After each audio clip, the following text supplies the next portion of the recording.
దేశంలో రాష్ట్రంలో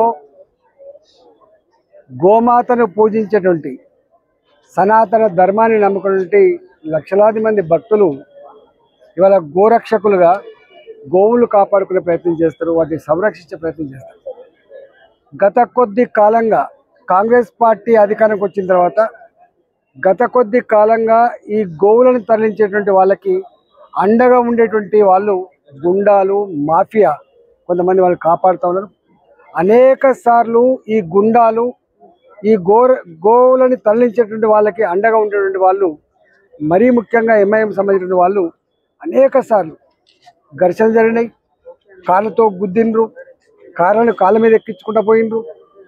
ఆపుతున్న క్రమంలో అనేక రకాల హింస జరిగింది. ఇవాళ దానికి పరాకాష్ట ఇబ్రహీం అనేటువంటి వ్యక్తి స్వయంగా ఓల్సిడించాలి కారులో వచ్చి ప్రశాంత్ని పిలుచుకొచ్చి ఇలా ఫైర్ చేసి చంపే ప్రయత్నం చేసిందంటే ఇవాళ ఈ ప్రభుత్వం ఎటువైపు ఆలోచిస్తుందో మనకు అర్థం కావాలి. ఈ ప్రభుత్వం సంపూర్ణ బాధ్యత తీసుకోవాల్సి వస్తుందని చెప్పి హెచ్చరిస్తూ ఉన్నాం. ఈ సంఘటనలు కనుక పునరావృతం కాకుండా ఉండాలంటే ఎవడైతే దీంట్లో భాగస్వాములు అయినరో తక్షణమే అరెస్ట్ చేయాలి, తక్షణమే పనిష్మెంట్ చేయాలని చెప్పి మేము డిమాండ్ చేస్తా ఉన్నాం.